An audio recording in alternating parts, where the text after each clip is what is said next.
شعر یادی وزعم ان النبي صلى الله عليه وسلم كانت له مكحله آلت الكحل ته ویل کیږي هغه آله د کحل منګه او تاسو هغه ته څه وایو هغه مجنون دغه چې وته ویل کیږي مجنونه او ما فيه الكحل چې وته وایي ما فيه الكحل کحل چې پکې اچي هغه ته مکحله وایي یکتحل بها كل ليله ثلاثه بعض چا ویلي دي دلته مراد د مکحلینا د سلئی مراد دی سلئی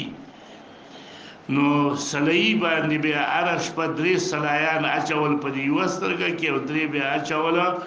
په دی بل سترګه کې یکتحل بها معنا یکتحل منها که مکحله نه مراد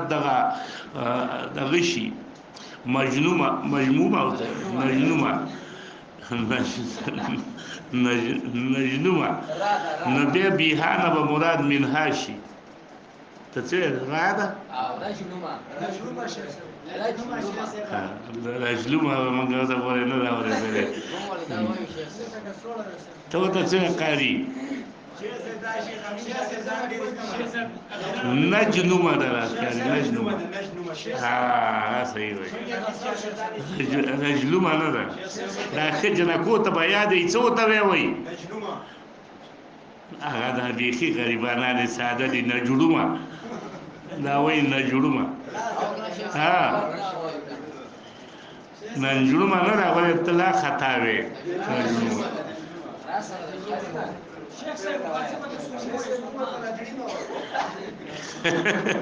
کم قالی سے دنو تکا چھوڑ ہوئی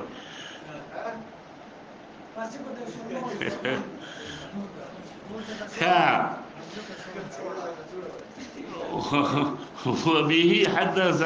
قال ابو عيسى حديث ابن عباس حديث حسن غريب لا نعرفه هذا اللفظ الا من حديث عباد بن منصور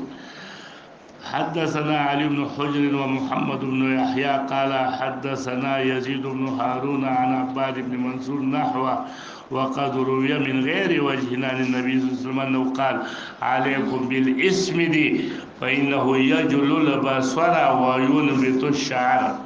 باب ما جاء في النهي عن اشتمال الصماء والاحتباء في الثوب الواحد احتباء کو تحب و تاسو پیژندل را چې دا پخې دی را بل شي او جامه دی یو په غاړه یو نیکر او پخې را یو ایثار دی چولې او پخې را ټولې کې نو عورت دی پخپل کاری کړ چې لاسونه تاو کې او پخې را پورته کې نو عورت دی کاری نو د دې وجنه احتباء چې کله یو جامه به ستاده لپاره احتباء جایزه نه ده سوما دې ته ویل کېږي چې داسې جامه واغوندي چې لاس ماس دی پکې وتلې نه مخرج پکې نه ټول ارڅ دی بند کی دا سیوګدا شی واچي چې لاسونه دی پکې بند شي د دې وجه نه بعض علما وایي دا صادرم پدې کې راځي وایي لاسونه بنديږي او صادر خو په لاسونو بندېدو کې نه راځي بعضی چا سوما دې ته ویلي دي چې جامه په ځان واچي او دا یو طرف یې راوچت کې د عورت د ښکاری نو داسې طریقې سره به وي سړی جامې نه اچوي چې هغه چې عورت د سړي ښکاري داسې جامې به نه اچوي چې عورت دې پکې ښکاري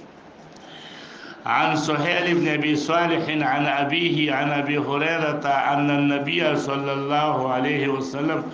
نهى عن لبستين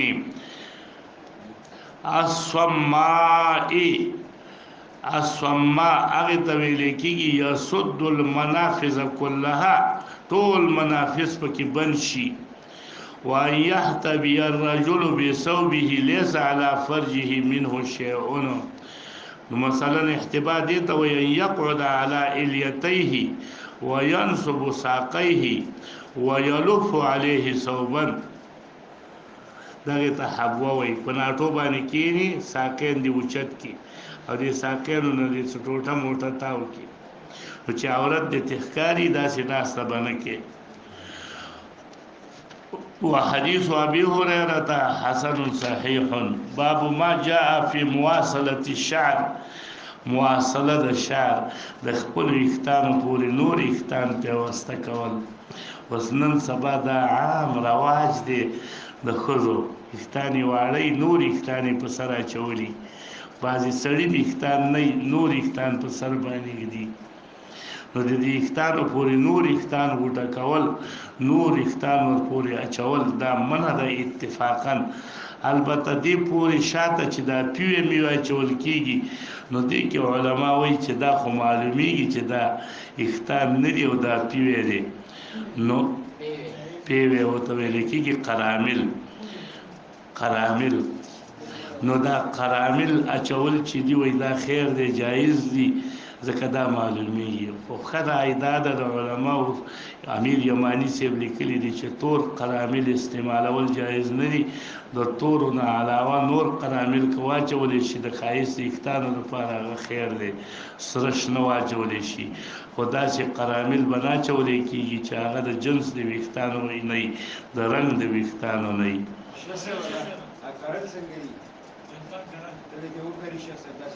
دا خو لا مواصله ده چې پکې کوي نو دا